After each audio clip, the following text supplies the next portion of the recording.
Então o que acontece? Ele estava, vocês podem ver, não sei se vocês vão conseguir ver, mas no momento em que ele promove a levitação, a máquina estoura o flash e tira a foto dele. Tanto que algumas pessoas fazem assim, ó, por causa do flash. Então, muito provavelmente, pela posição que ele está, na verdade ele deu só um pulo de uma cadeira e tirou a foto. Tanto que aqui tem um fio que sai da mão dele. Esse fio que sai da mão dele é justamente o fio para dar o start da máquina fotográfica. Então ele tem um controle na mão. Então muito provavelmente ele pulou, tirou a foto e caiu. Porque se ele realmente fosse levitar, ele levitaria e todo mundo acompanharia. Então no caso aqui pode se tratar de uma fraude. Se vocês verem essa foto na internet, ela pode ser uma fraude. Isso tem na internet sim. Agora, é aquele tal negócio, não significa que o fenômeno não existiu. Como existiu com um dos maiores médiuns que teve na época, o Daniel Home, que ele conseguia fazer levitação diante de uma plateia imensa e todo mundo acompanhava, ou seja, não tinha fraude. Então, a ação das entidades espirituais, neste caso, ela exige o quê? Uma preparação muito intensa, porque são manipulados fluidos pesados. Embora a gente não veja, esses fluidos são pesados e formam uma espécie de alavanca que sustenta o médium ou a pessoa em questão que vai ser levitada. É óbvio que para ocorrer esse tipo de fenômeno, no mundo espiritual deve haver um trabalho imenso para acontecer isso, ok? Pode ser considerada como um fenômeno mediúnico e um fenômeno anímico também, porque uma pessoa pode promover a levitação de um objeto. Nós vamos falar disso, ok? Esse é o Daniel Douglas Home, que foi um dos maiores médiums de efeito físico do mundo. Ele nunca foi pego em fraude, ele já foi pesquisado, revirado de cabo a rabo, ele nunca foi pego em fraude, ok? E essa moça aqui, que já morreu, essa senhora, se chama Nina Kulagina. Anotem aí e procurem no YouTube. Nina Kulagina. Olhem as coisas que essa mulher faz. Eu ia trazer um filme para vocês verem, mas eu esqueci. Nina Kulagina, ou Nina Kulagina. Tá? É uma médium russa. O que ela fazia? Tá vendo aqui, ó? Ela conseguia levitar objetos. E o que o pessoal fazia? E a Rússia, gente, foi um dos maiores centros de pesquisas da mediunidade. Eles reviravam o médium do avesso para ver se o cara não estava fraudando.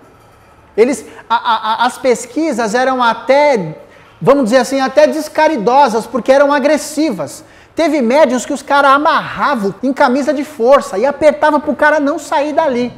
Então os russos, eles eram muito radicais. Só que lá, eles comprovaram uma série de fenômenos. E essa mulher, ela já morreu, ela tem o fenômeno chamado de telecinesia. Ela mesma conseguia provocar, claro que devia ter a ajuda do mundo espiritual, senão não conseguiria, mas ela fornecia a energia e ela, através do processo mental, ela manipulava os objetos. O que o pessoal na Rússia fazia, e quem for pesquisar no YouTube vai ver, eles colocavam caixas de vidro em objetos para ver se ela realmente não ia tocar nos objetos. E vocês vão ver no filme, ela com a mão assim fora da caixa, os objetos se mexiam. E ela fez uma coisa muito engraçada com um fotógrafo, com um repórter, que ela colocou a mão na nuca dele e começou a emitir energia. Queimou a pele do cara. Tá na internet, vocês vão ver. Então ela foi uma das médiuns que nunca foi pega em fraude.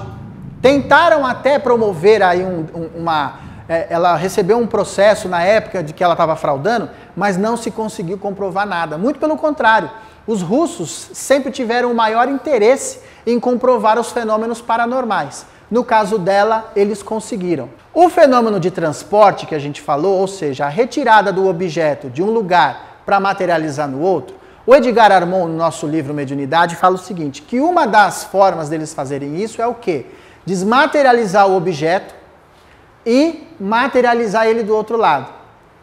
Isso é uma coisa muito curiosa, porque é o seguinte, quem assistia, como é que era o nome? Jornada nas Estrelas, do Capitão Kirk e do Sr. Spock, eles não tinham lá o teletransporte?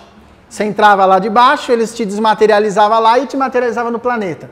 Isso cientificamente é possível, só não conseguiram. Tanto que hoje, o que eles já conseguiram fazer em termos de transportar alguma coisa para outro lugar? Eles já conseguiram desmaterializar luz e materializar essa luz em outro lugar, e já conseguiram desmaterializar um átomo e materializá-lo em outro lugar. Então, o que subentende-se que o plano espiritual faça o quê? Nos casos de transporte, desmaterializa um objeto e materializa ele em outro lugar. Se você desmaterializar o ser humano, vamos supor, se a gente desmaterializar a Dani, vai ser uma bênção. Se a gente não conseguir materializar ela de novo, não é? Pensou, Dani? A gente desmaterializa a Dani, aí pergunta para a mãe dela, a senhora quer que materialize ela de novo? A única coisa que você não consegue desmaterializar é o espírito. Mas como o espírito é invisível, ele mesmo carrega com ele, a partir do próprio perispírito dele, ele já carrega as matrizes para auxiliar na própria materialização desse corpo do outro lado. Futuramente, isso é possível. Tá? Cientificamente, isso é possível. Só não aconteceu ainda. Não vai precisar, não vai ter trânsito mais. É óbvio que esse tipo de evolução, esse tipo de processo de tecnologia evoluída, ela tem que acontecer num planeta onde já não existe mais maldade, né?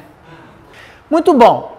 A tipologia, como a gente falou, é um meio de comunicação muito utilizado pelos espíritos. Por que isso? É óbvio que quando eles querem chamar a atenção de alguém, o que eles fazem? Eles promovem algum tipo de barulho dentro da casa. Todos esses barulhos que a gente comentou que ocorre dentro da casa, como louça caindo, está querendo chamar a atenção para alguma coisa. Alguém batendo na porta, estou ouvindo barulhos que não sei de onde vem. Ou seja, está te chamando a atenção para alguma coisa. Então, é óbvio que, conforme a pessoa vai buscar a resposta para essas coisas, e se ela tiver algum tipo de compromisso na área mediúnica, esses barulhos não têm mais razão de existir.